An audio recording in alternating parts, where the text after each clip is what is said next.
Hello guys, welcome back to our channel science tracker. Guys, ये class 10th का chapter 6 है जिसमें हम नेक्स्ट टॉपिक के बारे में बात करने वाले हैं, what are the life processes. And इससे पहले जो क्वेश्चन पूछा गया था that what are the maintenance process in living organism. Living organism में जो मेंटेनेंस प्रोसेस है, जो इससे ऊपर बताया था कि लिविंग ऑर्गेनिज्म की सेल में ब्रेक डाउन हो सकता है टाइम टू टाइम। सो इसको ब्रेक डाउन को रोकने के लिए मेंटेनेंस होता है। तो ये मेंटेनेंस कौन करता है एंड कैसे होता है, इसके बारे में एक्सप्लेन है पूरे चैप्टर में। तो देखिए, ये मेंटेनेंस प्रोसेस क्या है। सबसे पहला life processes, nutrition, respiration, transportation, excretion. यही चारों पांचों टॉपिक हैं आपके इस पूरे चैप्टर में। तो अगर ये क्वेश्चन आ जाता है तो थोड़ा थोड़ा आपको सब में से लिखना है। तो पता होना चाहिए आपको ये सब क्या है। तो इसमें से हम सबसे पहले पॉइंट के बारे में बात कर रहे हैं, what our life processes. The maintenance function of living organism must go on even when they are not doing anything particular, even when we are just sitting in class, even if we are just asleep, this maintenance job has to go on।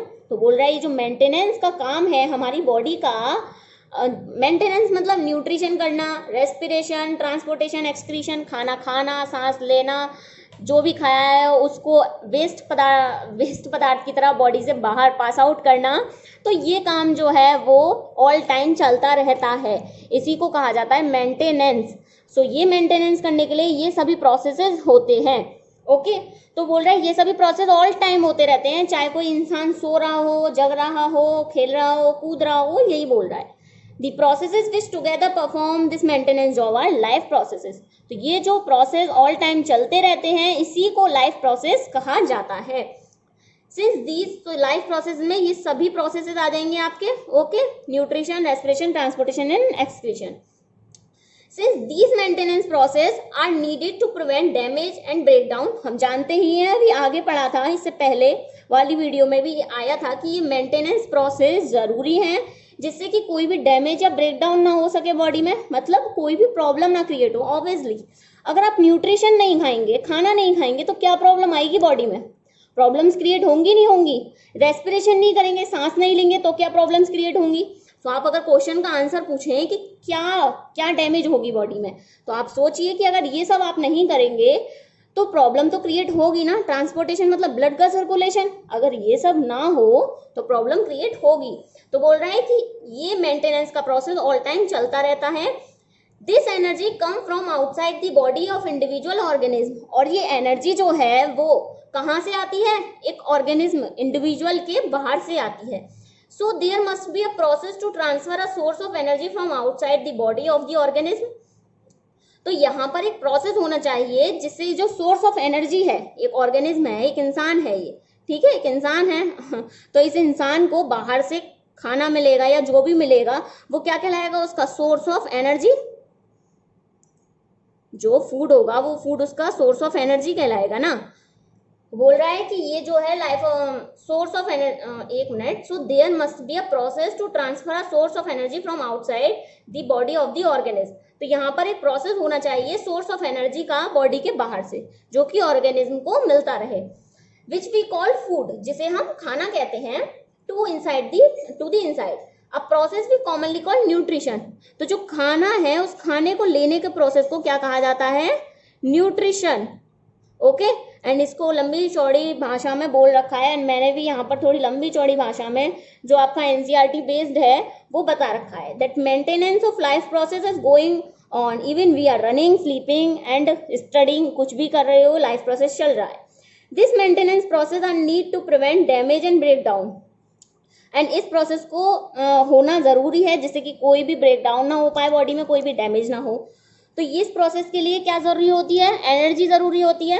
Okay, so energy जरूरी होती है। तो वो energy जो कि prevent करती है किसी डैमेज को और ब्रेकडाउन को ऑर्गेनिज्म के, उसे फूड कहा जाता है। एंड ये जो प्रोसेस है, फूड को लेने का जो प्रोसेस है, उसे न्यूट्रिशन कहते हैं। ओके, आई होप ये जो बोल रखा है इसने घुमा फिरा के वो आपके समझ में आ गया होगा।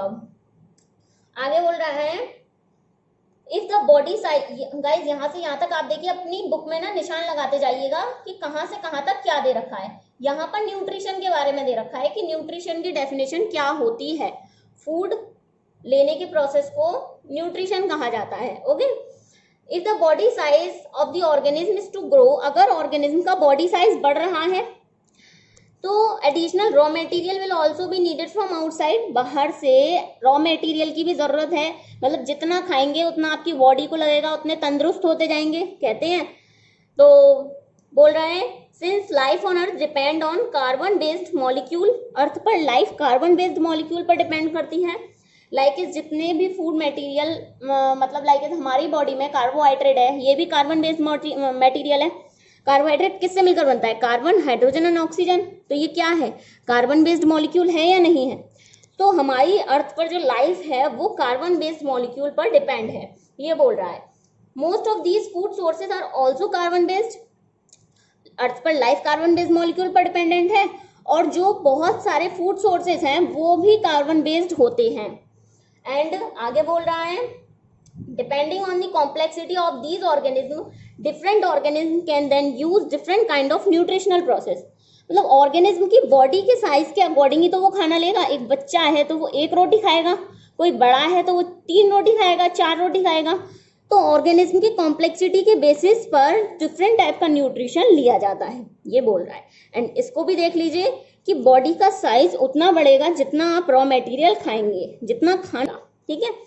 अब नेक्स्ट पैराग्राफ में क्या बोल रहा है, this outside source of energy could be quite worried since the environment is not under the control of individual organism. अब ये जो फूड है वो फूड कैसा हो सकता है? डिफरेंट टाइप का हो सकता है। एंड हम जानते हैं जो एनवायरनमेंट है वो किसी ऑर्गेनिज्म के कंट्रोल में नहीं है, एनवायरनमेंट चेंज हो सकता है कभी भी। This source of energy therefore need to be break down और built up in the body. अभी ये फिर से वही वाली लाइन बोल रहा है कि ये सोर्स ऑफ एनर्जी क्या करते हैं, किसी भी ब्रेक डाउन को रोकने के लिए यूज आते हैं बॉडी में। And must be finally converted to a source, uniform source of energy that can be used for various molecular movement needed for maintaining living structure as well as to the kind of molecule the body needs to grow। इस 3-4 line में इतना लंबा चौड़ा भाषण बोला इसने, और एक लाइन में अगर मैं बोलूँ तो ये कह रहा है कि हम जो भी खाना खा रहे हैं वो खाना किसकी तरह काम करेगा, जो भी हम खाना खा रहे हैं वो खाना ब्रेक डाउन होगा, ये बता दिया। एंड ये खाना एक यूनिफॉर्म सोर्स के फॉर्म में इस्तेमाल किया जाएगा, एंड यूनिफॉर्म सोर्स की तरह इस्तेमाल किया जाएगा। और इससे क्या होगा, वेरियस मॉलिक्यूल्स के मूवमेंट होंगे। हमने सांस ली, लाइक हमने ऑक्सीजन ली, अब ये ऑक्सीजन पूरी बॉडी में मूव करेगी, ठीक है। तो ऑक्सीजन जो है हीमोग्लोबिन के साथ बॉन्ड बनाकर पूरी बॉडी में मूव करती है। हीमोग्लोबिन कहाँ से आया? ब्लड से आया। ब्लड कैसे बना? हमने जो भी खाना खाया उसकी हेल्प से ब्लड बना। सो ये सब एक दूसरे से इसी तरह से कोरिलेटेड हैं। तो क्या होगा, हमने जो भी खाया, सोर्स ऑफ एनर्जी जो हमें मिली, उसकी मदद से मॉलिक्यूल का मूवमेंट होगा। एंड ये मॉलिक्यूल का मूवमेंट आवश्यक है एक लिविंग स्ट्रक्चर को मेंटेन करने के लिए। तो ये 3-4 लाइन में जो बोल रहा है इंपोर्टेंट ये है। अगर इन तीनों पॉइंट्स को आप समझ जाओ तो आप खुद लिख लोगे एग्जाम में। As well as to the kind of molecule the body needs to grow. So इस टाइप के मॉलिक्यूल्स की बॉडी को भी नीड होती है जिससे कि बॉडी ग्रो कर सके। For this a series of chemical reaction in the body are necessary। इसके लिए बॉडी में केमिकल रिएक्शंस होती हैं। सो यहां से देखिए केमिकल रिएक्शंस के बारे में स्टार्ट कर रहा है। केमिकल रिएक्शन होंगी बॉडी में, कौन सी केमिकल रिएक्शन होंगी? Oxidation and reduction. Oxidation and reduction chemistry में पढ़ा होगा, बायोलॉजी में कहाँ से आ गया? सो देख लेते हैं, ज्यादा कुछ नहीं बोला ऑक्सीडेशन रिडक्शन के बारे में। क्या बोल रहा है कि जो केमिकल रिएक्शन होगी ऑक्सीडाइजिंग रिड्यूसिंग रिएक्शन होगी। Most common chemicals means to break down of molecule. Reduce मतलब कम होना, ठीक है। तो क्या होगा, बहुत सारे केमिकल जितने भी हैं वो क्या होंगे, ब्रेक डाउन होगा उनका। For this many organism use oxygen source from outside the body. इसके लिए बहुत सारे ऑर्गेनिज्म बॉडी के बाहर से ऑक्सीजन का सोर्स लेते हैं, मतलब ऑक्सीजन तो हम ले ही रहे हैं ना।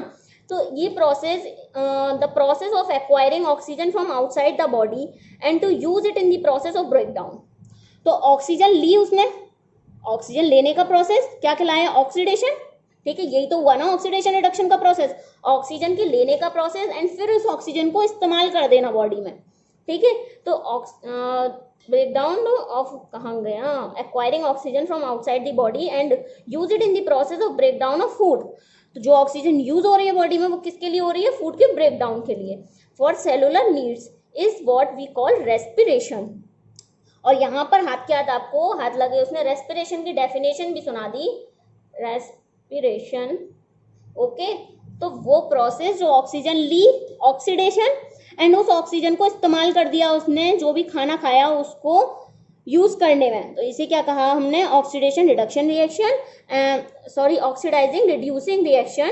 एंड इस प्रोसेस को क्या कहा जाता है, रेस्पिरेशन। ऑक्सीजन, नाक से ऑक्सीजन ले रहे हो ना, वही है रेस्पिरेशन सिंपल भाषा में।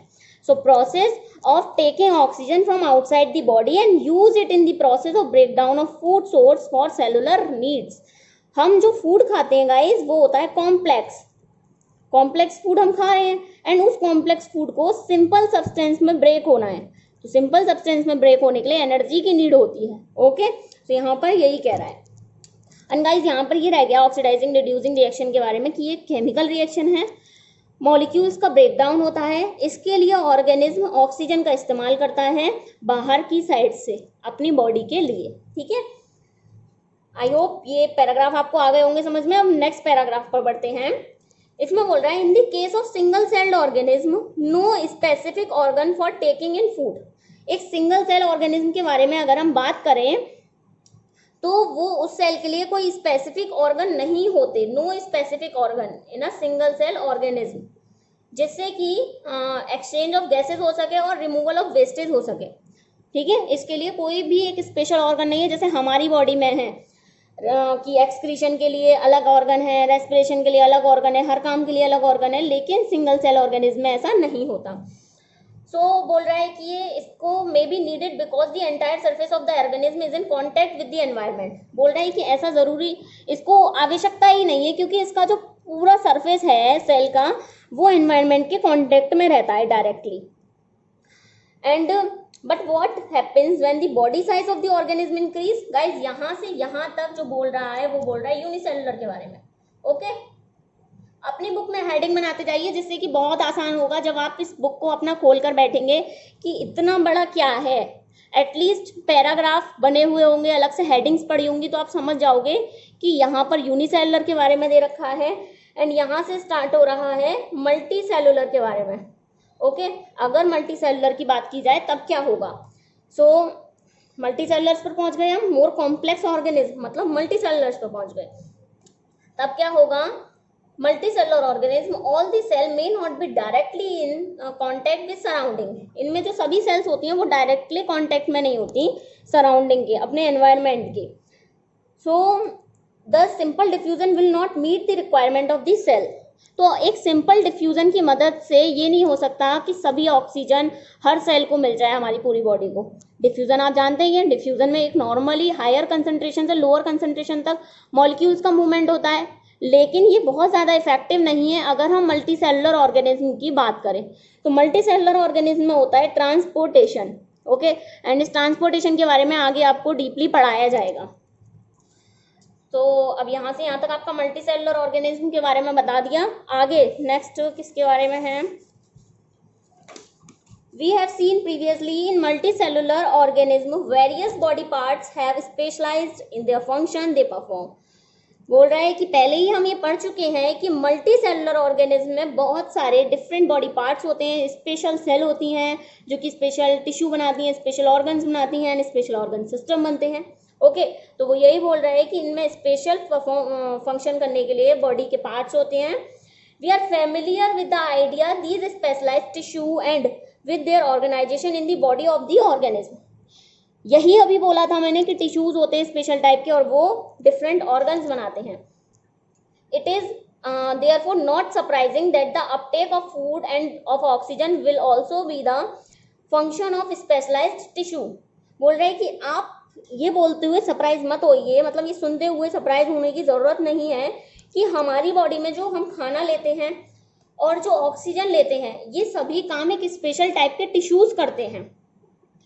However, this pose a problem, ये एक प्रॉब्लम क्रिएट करने वाली बात बोल रहा है, पता नहीं क्या बोल रहा है, since the food and oxygen are now taken up at one's place in the body of the organism।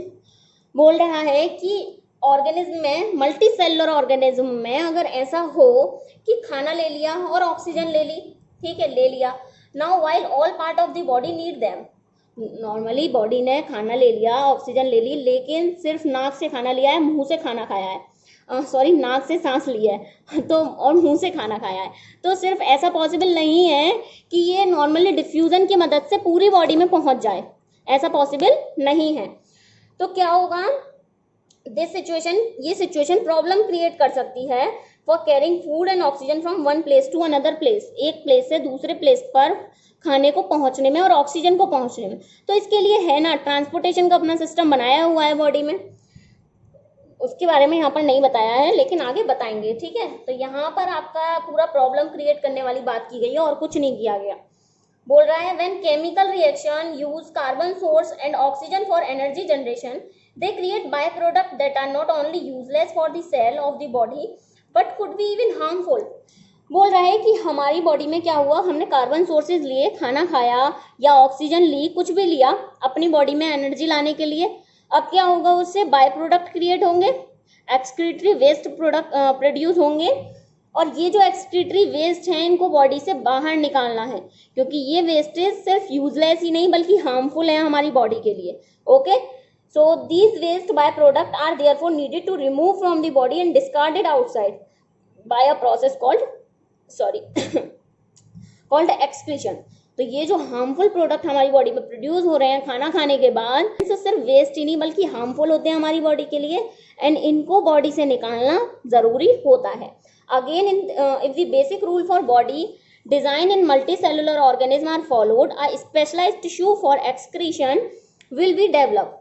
बोल रहे हैं अगर हम मल्टी सेलुलर ऑर्गेनिज्म के बारे में बात करें, जो यहाँ पर आपको प्रॉब्लम क्रिएट करके बता दी थी, उसने आंसर नहीं बताया था कि अलग अलग सिस्टम होंगे सबके पास, तो उसके बारे में बोल रहा है कि अगर हम मल्टी सेलुलर ऑर्गेनिज्म के एक्सक्रीशन के बारे में बात करें तो उनके पास स्पेशल टाइप के टिश्यूज होते हैं एक्सक्रीशन के लिए, which means that the transportation system will need to transport waste away from cell to excretory tissue। बोला इसका मतलब ये है कि ट्रांसपोर्टेशन सिस्टम की आवश्यकता होगी जिससे कि सभी वेस्ट को लिया जाए और एक्सक्रीटरी टिश्यूज तक पहुंचाया जाए। Let us consider these various process so essential to maintaining the life one by one। So अब नेक्स्ट वीडियो में हम वन बाय वन जितने भी लाइफ को मेंटेन करने के प्रोसेस हैं उनके बारे में पढ़ेंगे, जो आपको इस वीडियो की स्टार्टिंग में बताए थे। ये सभी प्रोसेस देखिए, nutrition, respiration, transportation and excretion, so इनके बारे में हम स्टार्टिंग से पढ़ेंगे अब नेक्स्ट वीडियो में। सो आई होप ये वीडियो आपको पसंद आई होगी, ये टॉपिक आपको समझ में आ गया होगा गाइज, और अगर समझ में आया हो तो वीडियो को लाइक करे बिना नहीं जाइएगा। मिलते हैं नेक्स्ट वीडियो के साथ, तब तक के लिए बाय बाय।